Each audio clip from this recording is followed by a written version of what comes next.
se retrouve pour une nouvelle vidéo qui sera un récap de mes dernières lectures et ce sera un récap qui sera, je pense, publié en 2 fois. Tout simplement parce que je me suis rendu compte que faire les bilans de août, septembre et octobre, j'avais pas la foi. Honnêtement, j'ai pas la foi, notamment pour août et septembre, qui sont des mois assez loin maintenant. J'avais pas noté à l'instant T ce que je m'étais procuré, je ne sais plus ce que j'ai acheté au mois d'août et au mois de septembre. J'ai mélangé un peu les deux puisque de toute façon j'avais fait un book haul sur 2 mois et que là honnêtement ça fait loin. Ça fait loin, j'ai pas noté, je me souviens plus de ce qui a été fait, de ce qui n'a pas été fait. Certaines lectures sont quand même un petit peu oubliées maintenant également. Donc vraiment pour août-septembre, je trouve que ça fait trop loin, sans compter que les derniers mois ont été extrêmement problématiques me concernant. Vous en saurez un petit peu plus quand vous aurez le prochain vlog, puisque j'ai repris tout doucement les vlogs depuis très récemment. Donc je vais pas rentrer ici plus en détail, mais voilà, ça a été très compliqué, donc pas la foi en fait pour faire le bilan de août et septembre, et pour le mois d'octobre, pour être honnête. Mis à part le fait que je me suis procuré un peu plus de livres que d'habitude, parce que octobre étant le mois de mon anniversaire, j'ai très peu lu au mois d'octobre. J'ai lu 2 romans et 3 graphiques. C'est tout ce que j'ai lu et donc je trouve que ça fait pas assez de contenu pour réellement en fait vous faire un bilan. Voilà, mis à part le fait que je vais vous dire bah voilà j'ai acheté tant de livres rentrent dans ma bibliothèque, tant de suites de sagas, etc. Mais si derrière il n'y a pas le contenu lecture, je trouve que c'est beaucoup moins pertinent et comme j'ai très peu lu, je vois pas trop l'intérêt en fait de vous faire un vrai bilan pour le mois d'octobre. Du coup pour octobre ça va également être un récap de mes lectures que je vais certainement inclure dans le récap de mes lectures dernières parce que je trouve qu'au mois d'août j'en ai déjà assez à vous présenter et je vais pas également, en tout cas pour le récap concernant le mois d'août, vous faire un gros récap parce que j'avais vlogué jusque fin août et donc vous avez toutes les lectures en détail sur mes derniers vlogs que vous pourrez aller revoir pour évidemment en savoir un peu plus si ça vous intéresse. Sachant que pour la fin de l'année, je vais également avoir pas mal de choses en tête. Il va y avoir pas mal de choses qui vont se passer dans ma vie professionnelle et également dans ma vie privée et que je n'aurai pas non plus forcément peut-être la tête aux vidéos et aux réseaux sociaux et à ma chaîne, etc. Donc les prochains mois risquent également d'être un petit peu compliqués.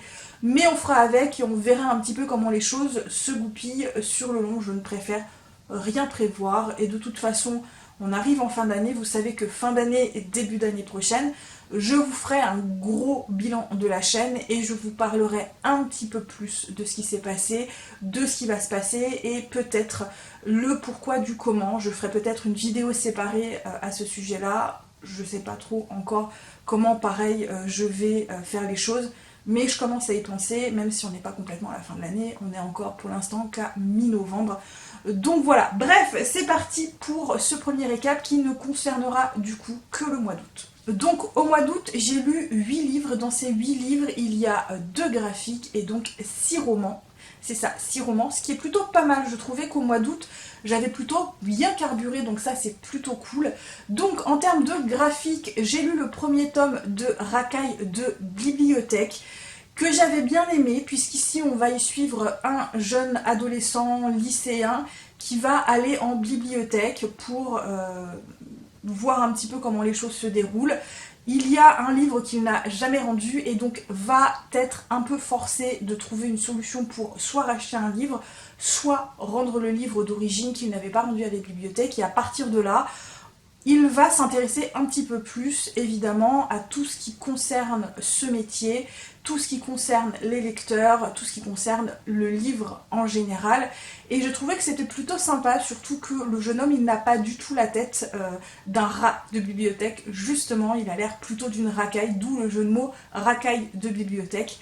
C'était très sympa, honnêtement, j'ai plutôt bien aimé comment les choses ont été amenées, mais ça ne fait pas partie de mes priorités.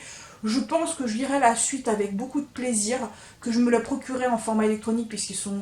voilà, je me le suis procuré en format électronique, je l'ai pris, je sais plus où. Mais Voilà, très sympa, mais pas ma priorité. J'ai également lu du coup, ou plutôt relu en format papier, le premier tome de See You My King, puisque c'était un manhwa que j'avais découvert sur un réseau, je ne sais plus lequel, en tout cas sur internet, que j'avais adoré.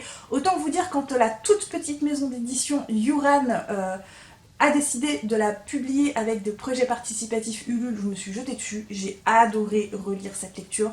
On va suivre un jeune homme qui est féru d'Égypte et donc il va aller en Égypte.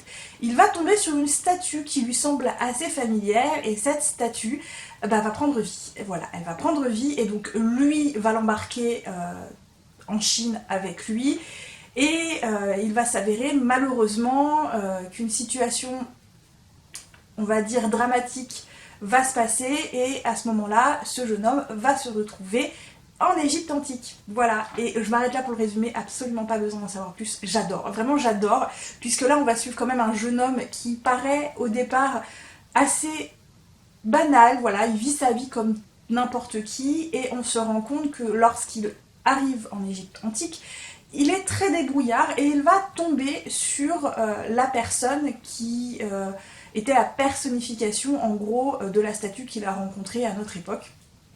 Et cette personnification est très loin de la statue qui avait pris vie en termes de caractère. Et voilà, je m'arrête là, c'était trop bien, j'ai adoré encore une fois. J'ai le tome 2 parce que ça y est, on a réceptionné le tome 2 parce que évidemment le tome 2, projet participatif auquel évidemment je n'ai pas pu résister, donc le tome 2 va être lu assez prochainement. Ensuite, au mois d'août, j'ai lu le 9e et avant-dernier tome de la saga de Kate Daniels, donc ici Lien magique de Ilona Andrews.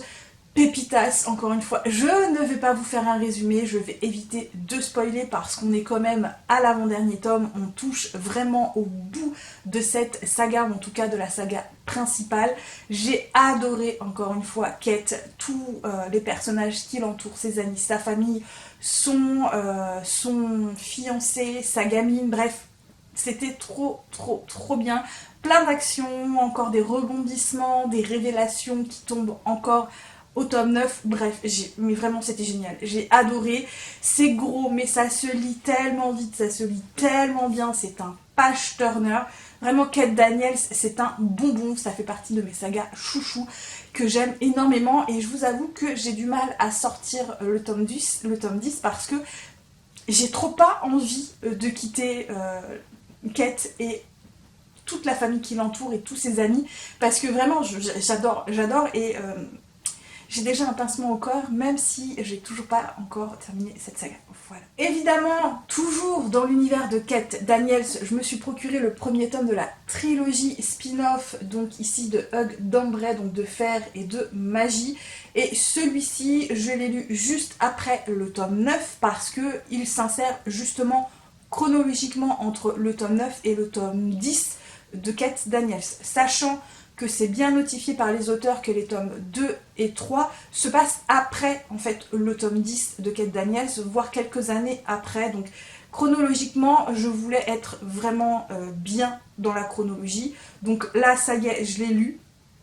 Et vraiment, c'est un tome introductif, mais en même temps, j'ai adoré découvrir Hug d'Ambray dans ce premier tome, un roman et donc une trilogie qui lui est consacrée, parce que honnêtement, dans la saga de Kate Daniels, on peut que le haïr ce gars. Le mec est un monstre, le mec c'est un monstre, on peut que le haïr, sauf qu'ici, Hug d'Ambray se trouve exilé, rejeté par l'homme, le dieu qu'il vénère, et il est complètement perdu, il ne sait pas comment reprendre sa vie. Lui, tout ce qu'il veut, c'est retourner auprès de cet homme qu'il vénère depuis des siècles et qui se trouve du jour au lendemain complètement rejeté, avec évidemment les hommes et les femmes qu'il a formés, sauf qu'il faut qu'il se reprenne parce que les personnes de sa troupe en fait sont tous en train d'être exécutés, d'être tués, et il faut absolument qu'il trouve une solution pour sauver ce qui peut encore être sauvé. Et pour ça, il ne va pas avoir d'autre choix que de se lier à une femme qui vit dans une communauté un petit peu à l'écart, une communauté assez rejetée, donc à la chef de cette communauté par un mariage arrangé.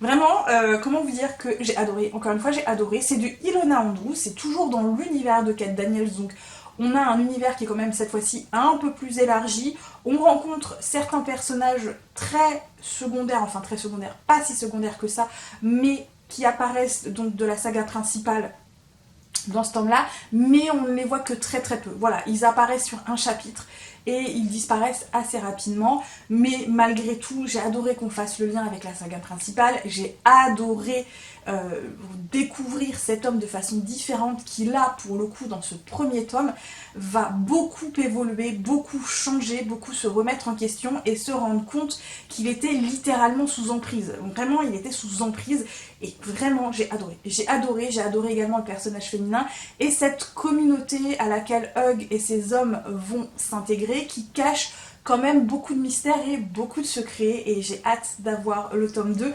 pour découvrir la suite de ces aventures. J'ai également lu du coup ce petit roman qui est une novella qui fait à peu près 200 pages si je me trompe pas, ouais 201 pages. Il s'agit donc de La Guilde des Queues de Chat Mort de P. Djeli Clark et franchement bah, j'ai beaucoup aimé. On est dans un univers de fantasy un petit peu à la Venise, on a un peu vraiment le même genre. Vous savez, quand il y a ce festival, ce carnaval où ils portent tous des magnifiques costumes d'époque avec tous des masques, on est un peu dans ce type-là dans ce roman, donc on est à la fin d'un festival. On va suivre Evin qui est morte. Littéralement, elle est morte et elle a été ramenée à la vie par une déesse et donc elle devient une assassin. Littéralement, elle expédie les gens. Quand on lui met un contrat, qu'elle signe le contrat, ok, son contrat c'est d'expédier les gens. Et un jour, on va lui demander d'expédier une jeune femme, sauf qu'au moment de l'expédier, elle va se rendre compte que c'est elle plus jeune, vivante en plus. Donc autant vous dire que ça la chamboule beaucoup et qu'à partir de là, elle va essayer avec son double de comprendre la situation et le pourquoi du comment. Et vraiment, mais c'était trop bien. On a un côté très lumineux de cette ville en plein festival et le côté beaucoup plus sombre de cet univers où ce sont évidemment un petit peu les parias, les gens pauvres, etc. etc. C'était trop bien, on voyage vraiment sur toute la ville, on n'a pas réellement le temps de s'ennuyer parce qu'il se passe beaucoup de choses, parce qu'elle essaie de découvrir ce qui se passe tout en étant pourchassée, tout en devant faire avec son double plus jeune qui est beaucoup moins, on va dire, expérimenté de la vie. Vraiment, j'ai adoré, c'était trop bien. Je découvre du coup la plume de cet auteur avec ce roman, sachant que j'ai d'autres titres de cet auteur que je vais prendre du coup beaucoup de plaisir à lire également. Bref, c'était trop bien. Ça se lit vite, ça se lit bien, c'est pas gros, vous avez envie de quelque chose de facile, de pas compliqué, mais qui prenne pas un temps infini. Franchement, celui-ci, il est parfait. Au mois d'août, j'ai continué du coup la saga des extraordinaires avec le tome 2, donc l'embrasement de Tiji Plune, donc c'est du jeunesse, peut-être début young adulte, mais plutôt jeunesse, donc on est toujours dans cette ville de Nova City où il y a des extraordinaires. On y retrouve Nick et sa bande d'amis quelques mois après les événements du tome 1, on va dire 1 ou 2 mois, donc après plutôt les vacances d'été. Donc Nick a cette fois donc son petit copain avec lui, il découvre un petit peu plus ce que fait son petit ami suite à tout ce qui s'est passé dans le tome 1. On a également les parents de cette bande d'amis qui vont se rencontrer, qui vont découvrir le poteau rose et qui vont plus ou moins essayer d'aider leurs enfants, tout en ayant, eux, beaucoup plus d'expérience de la vie que leurs propres gamins, donc ils n'ont pas la même vision des choses qu'eux, et autant vous dire que la différence générationnelle, c'était génial, parce que les parents, ils sont blasés, les parents, ils sont littéralement blasés, ah bon, bah d'accord, écoute, je suis pas content après toi, tu m'as rien dit, t'es puni, en plus t'as dépensé de l'argent, etc. Enfin bref, c'est vraiment hilarant, j'ai adoré, ça c'est dès les premiers chapitres, j'ai adoré ce passage, gros kiff pour les parents. Mais je trouve que ce tome 2 est quand même un petit peu plus sombre, dans le sens où Nick, qui dans le premier tome voyait en noir ou en blanc, se rend compte qu'il y a beaucoup de zones grises, que tout n'est pas noir et tout n'est pas blanc, et donc il va grandir dans ce roman, il va prendre réellement en maturité, et il va se mettre à la place de ses amis et de son petit copain, et se rendre compte que oui, rien n'est si facile que ça, rien n'est évident que certaines situations sont beaucoup plus complexes qu'il n'y paraît, que le gentil peut prendre des mauvaises décisions et que le méchant n'est pas forcément méchant parce il avait choisi d'être méchant. Il y a tout un tas de circonstances qui font que les choses évoluent d'une façon ou d'une autre. Surtout que le père de Nick, on va apprendre des choses sur lui qui vont beaucoup blesser Nick, qui vont le mettre en colère, qui vont mettre en colère les parents des amis de Nick également, et qui vont avoir de graves répercussions. J'ai trouvé un petit peu dommage qu'on remette tout la faute sur le père de Nick, et surtout que tout le long du roman, on va pas arrêter de lui dire c'est de ta faute, c'est de ta faute, c'est de ta faute. Le père, il a compris qu'il a fait des conneries. Hein. Le père, il a compris, il a pris des mauvaises décisions, des décisions que n'importe quel parent pourrait prendre, aurait pu prendre en étant à sa place, honnêtement.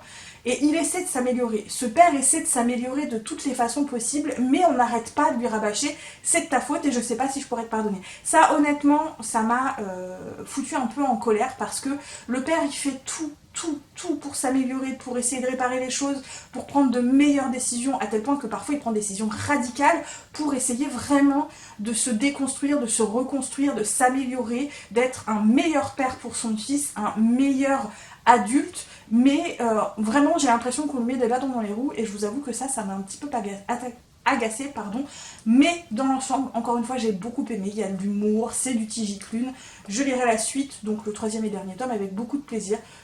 Peut-être cette année je vais essayer, je dis pas, on verra, mais en tout cas, pour le moment, c'est une saga que j'aime beaucoup.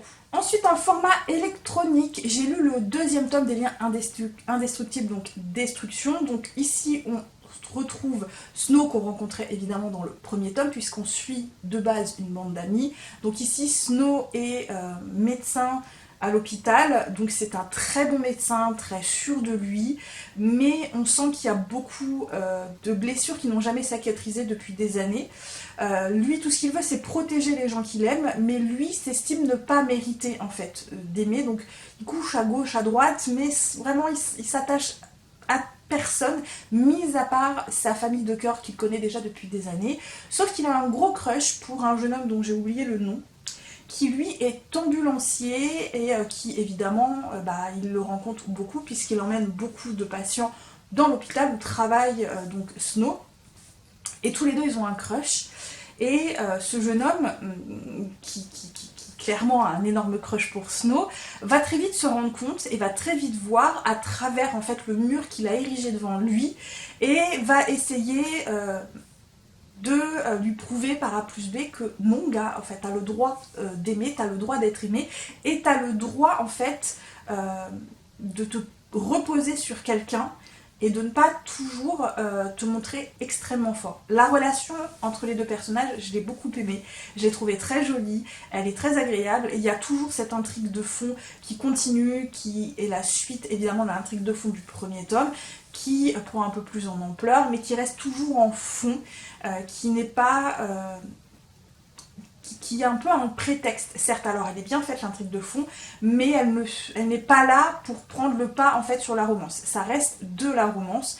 Donc j'ai beaucoup aimé. Je lirai le tome 3 avec énormément de plaisir parce que il se passe des choses dans le tome 2 qui vont avoir des grosses répercussions sur un protagoniste qui sera le protagoniste principal du tome 3, et j'ai tellement hâte de découvrir comment ce personnage va se reconstruire dans ce tome 3, va évoluer dans ce tome 3. Je pense qu'il va être pour très très prochainement ce tome 3 parce que j'ai hâte de le découvrir. Bref, ça reste de la romance, ça casse pas trois pattes à un canard dans le sens où c'est quand même du vu et du déjà vu, mais moi je passe un très bon moment et ça me suffit très largement. Et je termine du coup avec le 2e tome des Bad Boys de Woodberries, donc Se soumettre à ses désirs, que j'ai lu en format électronique, mais que j'ai également en format papier pour petit rappel, puisque ça avait été acheté sur la boutique des éditions Bookmark et que j'ai le droit à chaque fois que je les achète à la version également électronique, et je vous avoue que c'est très pratique en fait la version électronique, plutôt que de se balader avec un livre quand même qui pèse son poids dans le sac à dos, déjà qu'il est assez lourd comme ça. En format électronique, c'est beaucoup plus simple. Bref, ici on suit Tobias qu'on rencontrait dans le 1er tome. Donc Tobias, lui, veut absolument retrouver... comment il s'appelle déjà ? Ghost qui a disparu à la fin du 1er tome. Il veut le retrouver parce qu'il a beaucoup de questions, parce qu'il en a besoin, et pour ça, il va tout faire pour évidemment le retrouver, mener l'enquête, et il va donc rencontrer Sullivan qui est également un détective privé, et leurs deux enquêtes vont se trouver liées, et donc tous les deux vont se mettre d'accord pour mener l'enquête ensemble. Évidemment, il y a une romance qui va se développer entre les deux protagonistes. Je vais pas vous en dire plus parce que c'est des tomes compagnons, mais ça se suit en fait. C'est vraiment une intrigue qui se suit sur les 3 tomes. Donc vraiment, j'ai plutôt bien aimé. Je vous avoue que Tobias était le protagoniste qui m'intéressait le moins, que Ghost est le protagoniste qui m'intéresse le plus, que je me procurerai prochainement, une fois que ce sera de nouveau disponible sur la boutique des éditions Bookmark, parce que j'ai très très hâte de découvrir le protagoniste de Ghost, qui est un personnage extrêmement mystérieux, extrêmement difficilement atteignable. C'est quelqu'un de très solitaire, qui ne donne pas sa confiance facilement, et qui même avec ses 2 meilleurs amis, c'est compliqué. Mais ce sera pour plus tard. Ici donc on suit Tobias qui est un jeune homme assez effacé, qui a eu une dépression quand il était beaucoup plus jeune, et de fait ses parents sont très inquiets pour lui depuis toujours, et il va y avoir des gros clashs avec sa famille. C'est un jeune homme qui va commencer à s'émanciper à ses 25 ans, grâce à Sullivan, grâce aux décisions qu'il prend, et j'ai trouvé que c'était assez intéressant. Mais en même temps, je trouvais assez dommage qu'on ne parle pas des problèmes de Sullivan. Clairement, Sullivan, pour moi, il a des problèmes de santé mentale. Je pense qu'il a des problèmes notamment d'anxiété et d'angoisse. Mais les mots ne sont pas posés dessus, et j'ai trouvé ça assez dommage qu'on n'en parle pas un peu plus.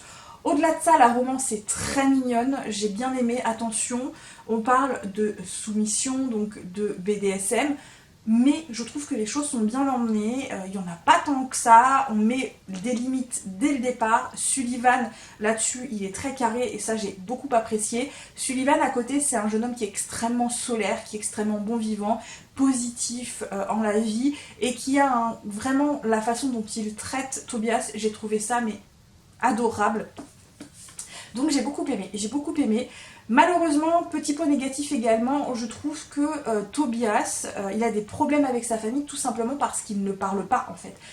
Lui et sa famille, au lieu de se poser sur une table dès le départ, de parler et de régler le problème, ils vont passer par des gros clashs, ça va être très conflictuel, et lui-même va en souffrir pendant des années parce qu'il n'en parle pas, et j'ai trouvé ça assez dommage, alors que ça aurait pu être réglé assez rapidement, mais sinon évidemment ça n'aurait pas servi à l'histoire. Bref, c'était très sympa, j'ai hâte de lire le tome 3, le tome que j'attends le plus de toute cette trilogie, parce que j'ai trop hâte de découvrir Ghost, mais il n'empêche que ce tome 2 était quand même, encore une fois, très agréable à lire. Et voilà, j'en ai du coup terminé pour ce très long récap, je pense.